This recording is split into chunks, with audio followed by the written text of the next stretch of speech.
বন্যা কাঁদতে কাঁদতে অস্পষ্ট কণ্ঠে বলতে শুরু করলো, আমি বুঝতে পারিনি কবে আমি ওনাকে এত বেশি ভালোবেসে ফেলেছি। তো সেদিন ওই মেয়ের ছবি দেখানোর পর থেকে এখন পর্যন্ত আমি ঠিকমতো ঘুমাতে পারিনি, খেতে পর্যন্ত পারিনি। আমার নিঃশ্বাস নিতে পর্যন্ত কষ্ট হচ্ছিল। সারাক্ষণ মনে হচ্ছিল আমি আমি সব হারিয়ে ফেলছি, কি যেন নেই আমার। চারপাশ শূন্য লাগছিল আমার। আমি ওনাকে অনেক ভালোবাসি বেবি। মেঘ বন্যাকে নিজের কাছ থেকে সরিয়ে দু চোখ মুছে শান্ত কণ্ঠে বলল, আমার ভাবি হতে তুই সত্যি রাজি তো? বন্যা মলিন হেসে বলল, রাজি, কিন্তু। মেঘ স্বাভাবিক কণ্ঠে জানতে চাইল, কিন্তু কি? তুই যে বলছিলি আজ মেয়ে দেখতে যাবি। লে হালুয়া, তুই কি ছেলে নাকি? বন্যা শ্বাস ছেড়ে রাগী স্বরে বলল, দূর, ফাজলামো করিস না। ওই মেয়েটা কে ছিল? আমি চিনি না, ফেসবুকে পেয়েছিলাম। ফাজিল মেয়ে, কিন্তু বললি যে তোর ভাই রাজি। ও মা, ভাইয়া তোকে লাভ করলে রাজি হবে না? তোর ভাই আমায় পছন্দ করে? না, ডিরেক্ট ভালোবাসে। তোকে বলছে? মেঘ বিষণ্ণ চিত্তে তাকিয়ে বলল, বললে আজ আমাদের জায়গায় ভাইয়া থাকতো আর আমরা ক্যামেরাম্যান থাকতাম, বুঝলি? অনেক চেষ্টা করার পরও ভাইয়া যখন কিছু বলছিল না, তখন বাধ্য হয়ে আমাকে এই পথ বেছে নিতে হয়েছে। ভাইয়া কবে বলবে সে আশায় থাকলে আমি মরে ভূত হয়ে যেতাম। তার থেকে নিজের মনের ভাব প্রকাশ করে ফেললাম। মেঘে একটু থেমে আবারও বলে উঠল, আবির ভাইয়ের মতো ডায়লগ দেই, তোকে বৌমনি ডাকার জন্য যদি অধিকারনামায় স্বাক্ষর করতে হয়, তবে আমি সেই অধিকারনামায় স্বাক্ষর করে হলেও তোকে বৌমনি ডাকবো। তুই আমার ভাবি মানে আমারই ভাবি। পৃথিবীর কেউ তোকে আমার ভাবি হওয়া থেকে আটকাতে পারবে না, ইনশাআল্লাহ। মোনা আনমনে হেসে বলল, ইনশাআল্লাহ।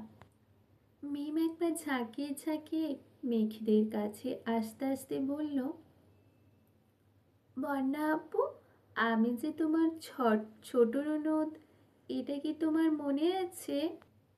বন্যা আলতোভাবে মিমকে জড়িয়ে ধরে আহ্লাদে কণ্ঠে বলল, ওলে সোনা, তুমি আমার কিউট ননদি, তোমাকে আমি কিভাবে ভুলবো বলো? মেঘ ভেঙচি কেটে বিড়বিড় করে বলল, আজ কিউট না বলে। মিনহাজ ঠাট্টার স্বরে বলে উঠল, আপনি কিউট না বলে একজন নিজের জান জীবন দিয়ে আপনাকে আগলে রাখে। আপনার দিকে কেউ নজর দেওয়ার আগে আধমরা করে ফেলে। আপনাদের মুখে এসব সাজে না ভাবি, বরং আমি আর তামিম এসব বললে মানা যেত। তামিম পাশ থেকে বলল, সহমত বন্ধু। বন্যা হঠাৎ জিজ্ঞেস করল, তামিমের না জন্মদিন, কেক কাটবো না? মেঘ ভেঙচি কেটে বলল, আমার ভাইয়ের সাথে যুদ্ধ করে আসছে কি তামিমের জন্মদিন করতে নাকি? মেঘ নিজের হাতে বক্স থেকে কেক বের করলো। কেকের উপর লেখা, প্রিয় পণ্যা, ভাবি হবি? হ্যাঁ, হ্যাঁ। দুটো অপশন দিলাম, যে কোনো একটা বেছে নিতে পারিস। এখানে দুটো অপশন? অবশ্যই, একটা আমার অপশন আর একটা মিমের অপশন। কেক কেটে খেয়ে সবাইকে নিয়ে রেস্টুরেন্টের উদ্দেশ্যে রওনা দিল। সন্ধ্যার আগে আগে বাসায় না গেলে নিশ্চিত বকা খাবে। রেস্টুরেন্টে বন্যা আর মেঘ পাশাপাশি বসে খাচ্ছে আর ফিসফিস করে গল্প করছে। মেঘ সবার উদ্দেশ্যে হুঙ্কার দিল, আমার ভাই কিংবা আমার ওনার কানে যদি আজকের ঘটনার একাংশ যায়, তাহলে তোদের সাথে চিরদিনের জন্য বন্ধুত্ব ভেঙে দিব। আর বন্যা, তোকেও সাবধান করছি, তুই আমাদের ভাবি, কিন্তু তানভীর ভাইয়ের প্রেমিকা প্রেমিকা না। ভাইয়া প্রপোজ না করা পর্যন্ত তুই যদি কোনো প্রকার আলগা পিরিত দেখাস, তাহলে তোকেও দেখে নিব।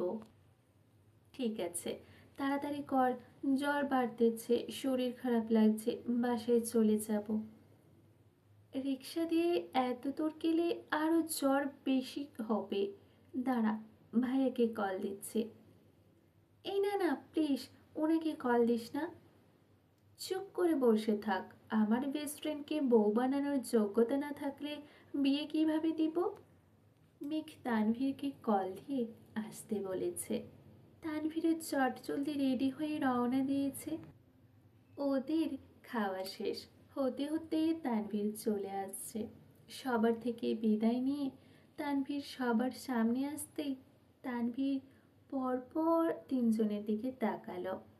তিনজনের জামার অবস্থা দেখে তানভীর গম্ভীর কণ্ঠে শুধালো, তোরা কি ফুটবল খেলতে গেছিলি? মেঘ একটা বক্সে হ্যাঁ লেখায় এক টুকরো কেক তানভীর মুখের সামনে ধরে বলল, এটা পুরস্কার, এবার হাঁ করো। কিসের পুরস্কার? আর কেকে হ্যাঁ কেন লেখা? আর কেকে হ্যাঁ লেখা কেন? তুমি আমাদের ভালোবাসো না? হ্যাঁ, এটাই লেখা। এখন হাঁ করো। তানভীর হাঁ করতেই মেঘ কেক মুখে দিয়ে অস্থির হয়ে বলল, এখন চলো, আমার বেবি অসুস্থ। মেঘার মেয়ে দ্রুত গাড়ির দিকে চলে গেছে। বন্যার মাথা ঘুরছে, তবু আস্তে করে পা বাড়ালো। তানভীর উদ্বিগ্ন কণ্ঠে জানতে চাইল, কি হয়েছে তোমার? জ্বর। জ্বর শব্দটা কানে বাজতেই তানভীর এগিয়ে এসে বন্যার কপালে হাত রাখল। সঙ্গে সঙ্গে বন্যার শরীর ঝাঁকুনি দিয়ে উঠেছে। মেঘার মিম দূর থেকে এই দৃশ্য দেখে মেঘ দ্রুত দুহাতে মিমের চোখ ঢেকে মেঘের স্বরে বলল, রোম্যান্টিক সিন দেখার বয়স হয়নি তোর। তানভীরের পেশি বহুল হাতে নজর পড়তেই বন্যার চোখ নামিয়ে আতঙ্কিত কণ্ঠে বলল, হাত সরান। হাত সরাবো কেন? এত জ্বর নিয়ে বাহিরে ঘুরছো কোন সাহসে? আর হাতে এত ফুল কেন? কে দিয়েছে? কে কি বা কিসের ছিল? বন্যা কি বলবে বুঝতে না পেরে আস্তে করে বলল, তামিমের। এইটুকু বলতেই তানভীর কপাল থেকে হাত সরিয়ে চিৎকার করল, তামিম তোমায় ফুল দিয়েছে? না না। তাহলে কি দিয়েছে? মেঘ। সত্যি তো? বিশ্বাস না হলে মেঘকে জিজ্ঞেস করুন। বনুকে জিজ্ঞেস করার প্রয়োজন নেই। ডাক্তার দেখিয়েছিলে? না, ওষুধ খেলেই কমে যাবে।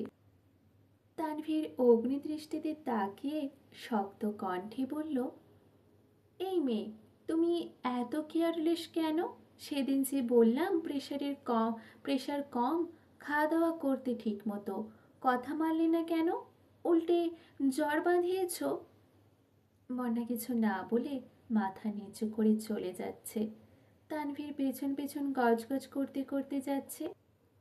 বন্যার সামনে যেতে যেতে তানভীরের কথা শুনে মুচকি হাসল।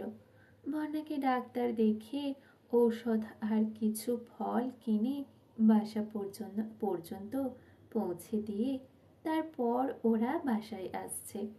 সারাদিনের ক্লান্তিতে মেঘ মাগরিবের নামাজ পড়েই ঘুমিয়ে পড়েছে।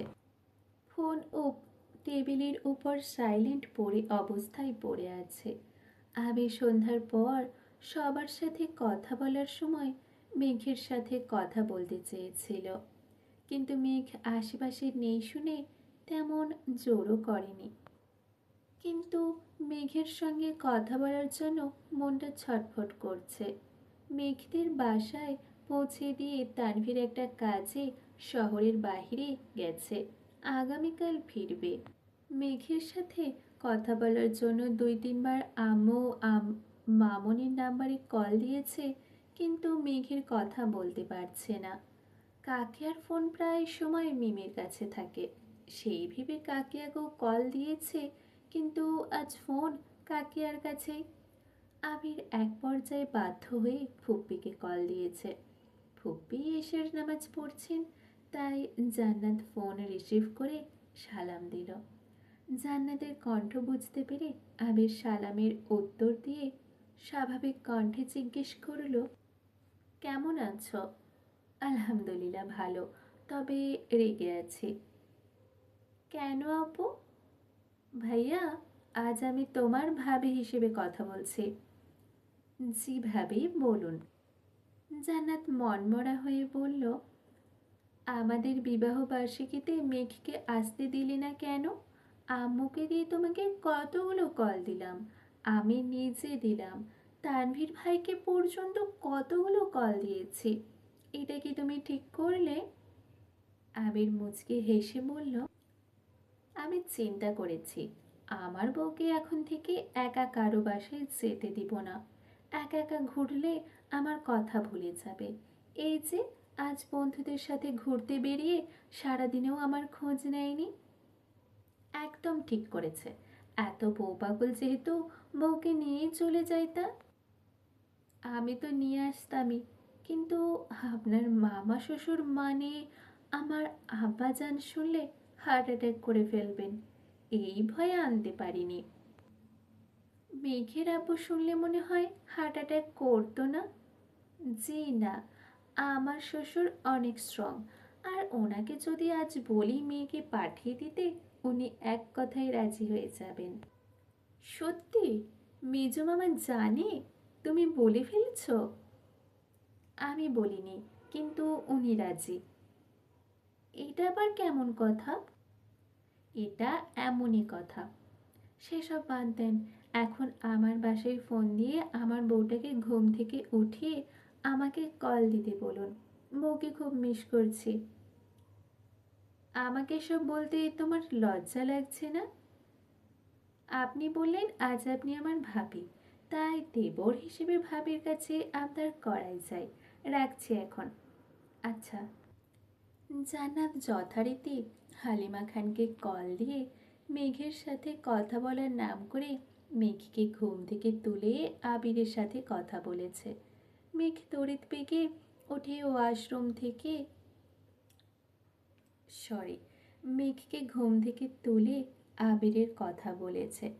মেঘ তড়িৎ বেগে উঠে ওয়াশরুম থেকে চোখ মুখে পানি দিয়ে এসে আবিরকে কল দিল। আবির কল কেটে ডিরেক্ট ভিডিও কল দিল। মেঘ ঘুম ঘুম চোখে তাকে সালাম দিল। আবির সালামের উত্তর দিয়ে তপ্ত স্বরে বলল, কারো কি আমার জন্য বিন্দুমাত্র চিন্তা হয়? সরি, ঘুমিয়ে পড়েছিলাম। আমিও সরি ঘুম ভাঙানোর জন্য। মেঘ মুচকি হেসে বলল, আপনার এই পরিবর্তনের পেছনে নিশ্চিত কোনো রহস্য আছে। কি রহস্য বলুন তো? আবির লাজুক হেসে বলল, আমি বলুম না, আমার শরম লাগে। মেঘ চক্ষু যুগল প্রশস্ত করে বলল, আপনার শরমও আছে? আবির উত্তর না দিয়ে মেঘের দিকে নিষ্পলক চোখে তাকিয়ে আছে। মেঘ বারবার ডাকছে, কিন্তু আবিরের নজর স্থির। মেঘ এবার রাগী স্বরে বলল, এভাবে তাকিয়ে আছেন কেন? আপনার যেহেতু মনে হয় আমি নির্লজ্জ, তাই আজ থেকে আমি নির্লজ্জের মতো আচরণ করব। মেঘ আহাম্মকের মতো তাকিয়ে আছে। আবিরের দৃষ্টি মেঘকে বরাবরই নাজেহাল করে। সেই সঙ্গে আবিরের উল্টাপাল্টা কথাতে মেঘ এখনো হতবিহ্বল। আবির খানিক চুপ থেকে মোলায়েম কণ্ঠে শুধালো, শুনলাম কোথায় পড়ে গিয়ে জামা কাপড় নষ্ট করে আসছিস, শরীরে ব্যথা পেয়েছিস? না, তেমন ব্যথা পাইনি, কোমরে একটু লাগছে। কি করতে গেছিলে? একটা গুরুত্বপূর্ণ কাজ করতে গেছিলাম, কাউকে বলা যাবে না। আমাকেও বলা যাবে না? আপনাকে অবশ্যই বলবো, কিন্তু এখন না প্লিজ। আপনি দেশে ফিরলে আপনাকে সারপ্রাইজ দেব। এখন কিন্তু আমার ভয় হচ্ছে। আবিরের মুখের মুখের অপ্রত্যাশিত কথা শুনে মেঘ বাগার রম্ভরপূর্ণ হয়ে গেছে। গলা খাকারি দিয়ে আস্তে করে বলল, ওহ নো, আপনি আমায় ভয় পান? কতটা? আবির ভ্রুকুচকে চাপা স্বরে বলল, আপনাকে না, আপনার কর্মকাণ্ডকে ভয় পাই। আবিরের আদুরি ভঙ্গির কথোপকথন শুনে মেঘ লজ্জায় নুয়ে পড়ছে। মুখ দিয়ে আর কোনো কথাই বের হচ্ছে না।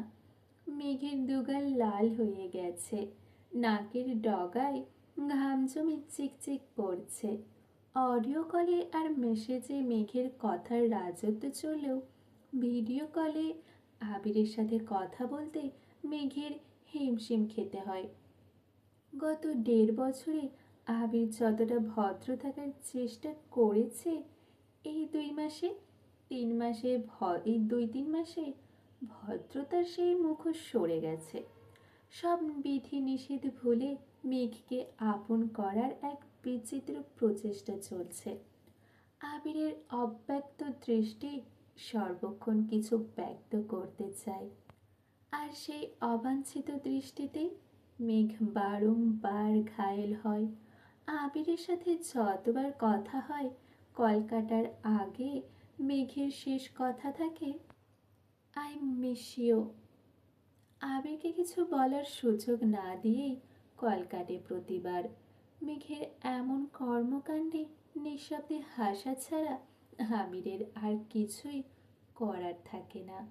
রাত 11টার দিকে তানভীর বর্ণার নাম্বারে কল দিল। আজ প্রথম কলটাই রিসিভ হলো। বর্ণা মৃদু স্বরে বলল, আসসালাম আলাইকুম। ওয়ালাইকুম আসসালাম। জ্বর কমেছে?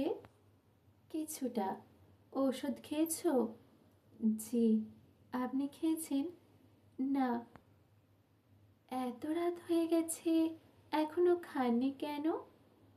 একটা কাজের শহরের বাইরে আসছিলাম, অনেক রাত হয়ে গেছে। তেমন দোকানপাট খোলা নেই, 2-1টা খোলা আছে, কিন্তু খাবারের মান তেমন ভালো না, তাই খেতে ইচ্ছে করছে না। সারা রাত না খেয়ে থাকবেন? তুমি হঠাৎ আমার খাবার নিয়ে এত চিন্তা করছো কেন? ঘটনা কি? আমার সামান্য জ্বর দেখেই আপনি সন্ধ্যায় যেভাবে ডাক্তার দেখাতে দেখাতে উতলা হয়ে গিয়েছিলেন, তখন কি আমি কিছু বলেছি? এটাকে সামান্য জ্বর বলে না বন্যা। 103 থেকে 104 জ্বর কখনোই স্বাভাবিক না। তার থেকেও বড় কথা, এত জ্বর নিয়ে তুমি ঘুরতে বের হলে কোন বিবেকে? এই তোমার ম্যাচিওরিটি? আমি কখন বললাম আমি ম্যাচিওর? তাছাড়া আজ না বের হলে হয়তো জীবনের সেরা মুহূর্তটা মিস করতাম। মানে, কিসের সেরা মুহূর্ত? তেমন কিছু না, তবে অনেক কিছু। বনুর মতো তুমিও শুরু করো না। বনুর মতো তুমি শুরু করো না প্লিজ। এমনিতেই খায়নি, মাথা ঘুরছে। তোমার কথা শুনে মনে হচ্ছে এখনই বেহুশ হয়ে যাব। কি হয়েছে বলো প্লিজ। বানা ফিসফিস করে বলল, আপু আসছে, বাই। বন্যা কল কেটে দিয়েছে। তানভীর থম মেরে বসে আছে। একটু পর আবিরকে মেসেজ দিল। খানিক বাদে আবিরের কল আসছে। কল রিসিভ করতে আবির বলল, তোকে আমি একটা কাজ দিয়েছিলাম, তা না করে এত রাতে কার সাথে কথা বলছিস? তানভীর স্বাভাবিক কণ্ঠে জানালো, বন্যার সাথে কথা বলছিলাম, আর তোমার কাজ শেষ করেই কথা বলছি। আমি তো তোমার মতো না যে সব কাজ ফেলে বউয়ের সঙ্গে প্রেম করতে লেগে যাব? ধর, বেশি কিছু বলতেও পারি না, কারণ বোনটাও আমারই। আবির ঠাট্টার স্বরে শুধালো, এত রেগে আছিস কেন? কি হয়েছে ভাই? রেগে থাকবো না? একটা গুরুত্বপূর্ণ বিষয় নিয়ে আলোচনায় বসছি, সব কিছু ফাইনাল। তোমার সিদ্ধান্ত নেওয়ার জন্য জাস্ট কল দিয়েছি। 2 মিনিটের আলাপ, সেখানে তুমি আমায় কল তো রিসিভ করলাই না, উল্টো আমায় ব্লক করে দিলা। এখন আবার আমায় বলতে আসছো আমি কাজ ফেলে কার সঙ্গে কথা বলি? বাহ ভাই, প্রেমের সময় যারা বাগড়া দেয় তারা মানুষরূপী আগাছা, বুঝলি? আমি আগাছা হলে তুমিও আগাছা। আমার প্রেমের সময় তুমিও বাগড়া দিয়েছ? একদম না। আমি একবার কল দিয়ে ওয়েটিং পেয়ে সঙ্গে সঙ্গে কল কেটে দিয়েছি, আর একটা কলও দিইনি। তুই কথা শেষ করে মেসেজ দিয়েছিস, তারপর আমি কল দিয়েছি। আর তুই? আমি বারবার কল কেটে দিচ্ছিলাম, তারপরও তুই কল দিয়েই যাচ্ছিলি। হয়েছে হয়েছে, আমি মানছি আমি আগাছা। শুধু তুমি না, সবার জীবনেরই আগাছা আমি। বেকুবির মতো একটা মেয়ের প্রেমের প্রস্তাবে রাজি হয়ে বাসার সবার চোখে আগাছা হয়েছি। ওই মেয়ের জন্য নিজের পড়াশোনা ধ্বংস করেছি। রাজনীতির নামে মুখোশধারী মানুষের সাথে প্রতিনিয়ত বাগবিতণ্ডায় জড়াচ্ছি। এখন একজনকে মন থেকে ভালোবাসি, কিন্তু তার জীবনেও আমি ভিলেন পদে আছি। আহারে, আগাছাময় জীবন আমার।